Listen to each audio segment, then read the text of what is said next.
In Attack on Titan, the mystery of the Titans is one of the main driving points of the show, depicting a cruel world that radiates nihilism and builds intrigue around the mysteries behind the Titans. And the main fighting force against the Titans, the Scouts, are led by a commander named Erwin Smith, and he's one of the greatest hopes of humanity, and his ability to lead his soldiers is nothing short of exceptional.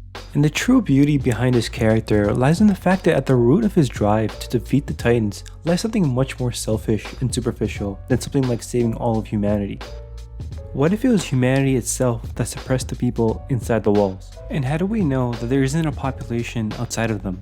These are questions raised by Erwin towards his father, who believed that the only logical explanation was that the king from 100 years ago erased everyone's memory. And when the naive Erwin shared his feelings with a friend, the military police questioned him, which is mysteriously followed by the disappearance and eventual torturing of his father before his death.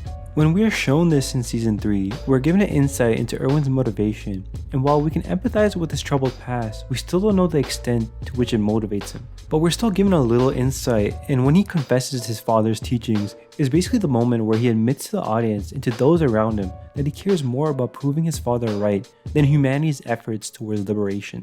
Effectively, what I'm trying to say is that Erwin is kind of a hypocrite. While we understand and sympathize with the tragedy around his father's disappearance, it's not enough to justify his reasoning behind the decisions that he makes on the field.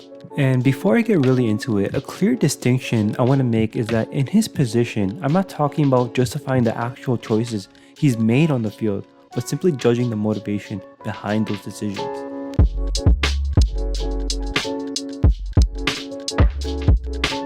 What I mean by this is that he's solely driven by the desire to prove his father's theory about the memory wiping of the population, but he's in charge of hundreds and thousands of scouts that sacrifice their lives for the collective goal of liberating humanity from the Titans.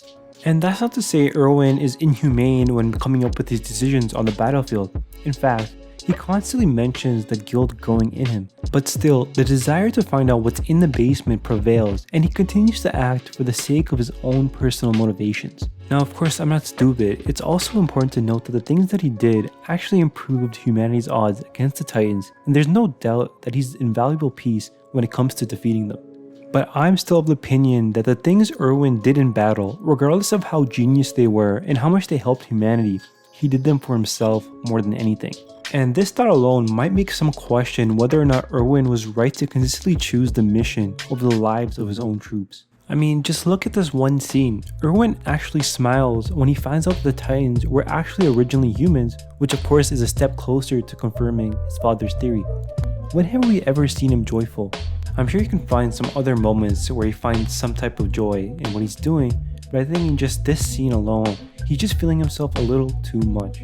And I think Levi is in the right when he's concerned about the reaction Erwin gives in this situation.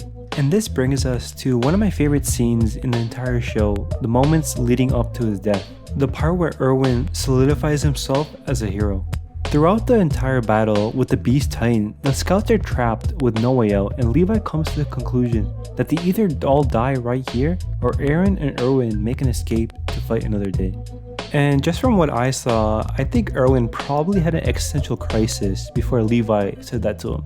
And that's simply because he had a plan, but the only way it would work is if he willingly sacrificed his life in one last charge so Levi can kill the beast. And then we see Erwin do something that's so unbefitting of him, and that's hesitate. He has a hard time coming to the decision for himself, and it's Levi that has to choose for him. It's kind of ironic, really. The man who's responsible for the death of hundreds of people, asking them to give their lives for the cause of humanity, struggles to put himself on the very same line.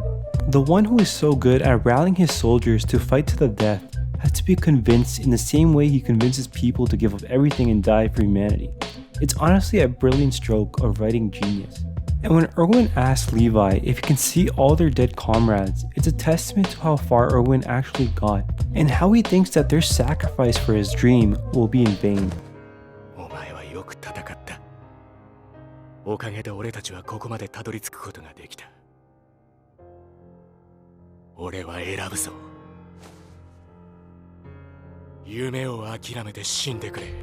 Levi reassures Erwin that everything he's done has been for humanity, but at the end of the day, he should give up his hopes and dreams for the sake of defeating the Titans. And it's that final speech he gives, the most powerful one in the entire show, discussing the process of life and death, where you see him addressing the scouts, but deep down, you know he's really talking to himself.